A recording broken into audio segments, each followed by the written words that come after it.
Hello and welcome to Castles and Legends. We have been on a glorious walk in North Wales today. It has been beautiful. The sun is out. It is very hot. I've been walking for quite a few hours now. While everyone else is taking a well-deserved break and making the most of it, having a look about. Up here, the views are just incredible. It is a beautiful location. So let's have a look and discover what the history is. Deep in the heart of southern Snowdonia, nestled against the wild slopes of Cadair Idris, lie the ruins of Castell y Bere, a fortress not built by the English kings, but by a native Welsh prince. Though now a ruin, the story of the castle is one of defiance, survival, and loss. The castle was built in stone atop a rocky outcrop in the early 1220s by Llywelyn the Great. Over the course of his reign, Llywelyn's power and influence expanded significantly as he successfully united several of the Welsh kingdoms under his leadership. From the 11th century onwards, the English increasingly posed a significant threat to the Welsh. They advanced steadily into Welsh territory, seizing lands and putting the powerful Norman lords in control of the areas, building castles in stone to assert authority over the regions. One question that does puzzle me is why did Llywelyn choose this remote location to build his fortress? There's actually a number of reasons. In 1221, Llywelyn took control of the neighbouring region of Meirionnydd from his own son, Griffith, whom he had early installed there as ruler, but the two had fallen out. To secure his new southwestern kingdom, he began the construction of the castle. It was also strategically located to control and oversee the vital mountain trade routes linking northern and southern Gwynedd. The location was also of extreme importance as it guarded the vast green valley that was perfect for an extensive cattle range. During the medieval period, cattle were a vital source of wealth in Wales, not only as a food supply, but also as a measure of status.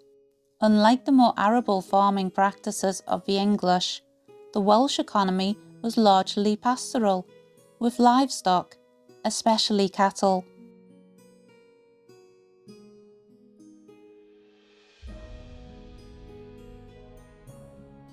The design of the castle is a direct response to its landscape. The builders took advantage of every natural feature, working with the contours of the ridge rather than reshaping it. The result was a castle that was long, narrow, and irregular, but highly defensible. The castle was surrounded by curtain walls, and deep rock-cut ditches were carved into the landscape to block easy access. The entrance to the castle was defended by a barbican and two gate towers.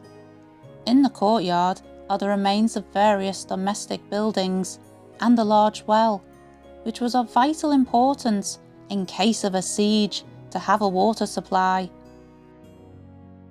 The North Tower features a D-shaped design, a distinctive architectural style commonly found in Welsh castles.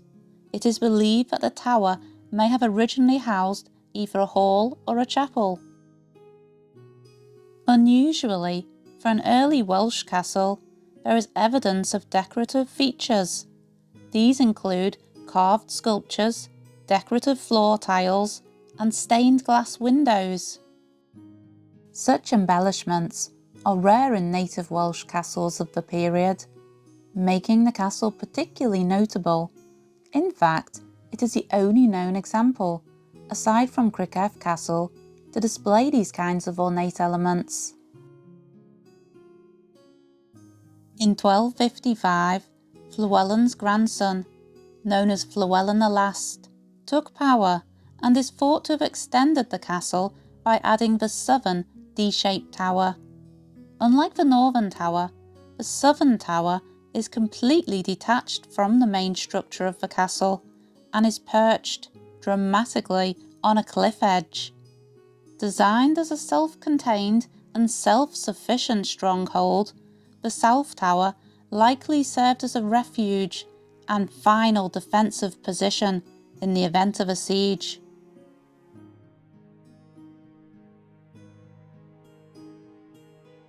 The conflict between the Welsh princes and the English crown persisted into the reign of King Edward I of England. In 1282, Llywelyn, the last native prince of Wales, launched a final campaign against Edward. Sadly, the campaign ended in Llywelyn's death, although Llywelyn's brother, Dafydd, did try to carry on for a while, but was captured by Edward and executed. This marked a decisive turning point in the conquest of Wales by the English. In early 1283, Edward sent forces under the command of Roger Lestrange and William de Valence to lay siege and take control of the castle, which they successfully did. Now that the castle was under Edward's control, he chose to repair it, and in 1284 he visited, 3 times in fact, and set up an English borough at the foot of the castle, introducing settlers and administrators to govern the region in his name.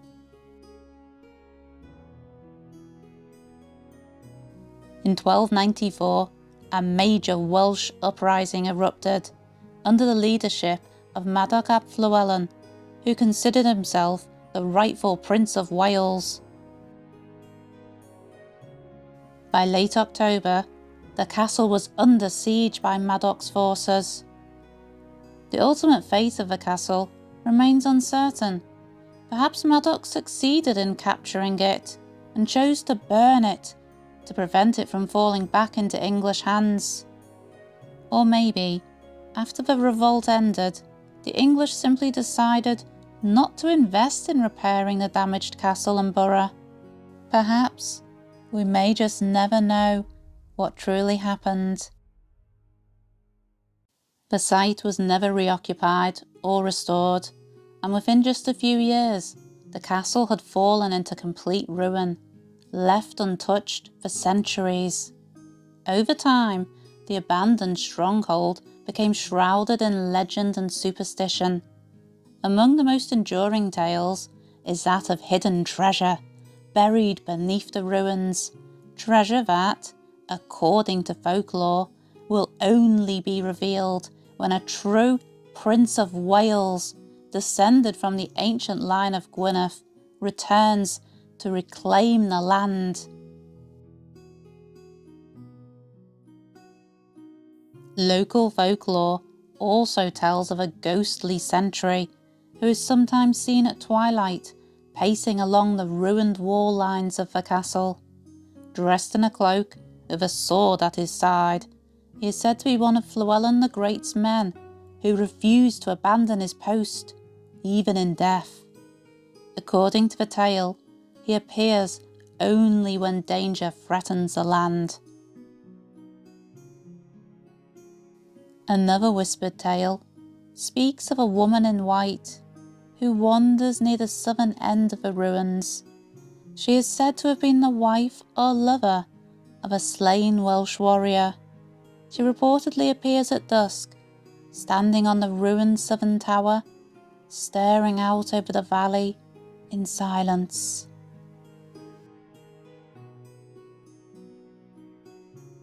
The castle is now under the care of Cadw, the Welsh Government's Historic Environment Service, and it is freely accessible to the public to visit. Thanks for joining me on this brief history today, but break time over, time to carry on walking. Hope you've enjoyed this video. Please give it a like if you have, and subscribe if you have not already. Anyway, time to carry on walking, and I hope to see you again very soon.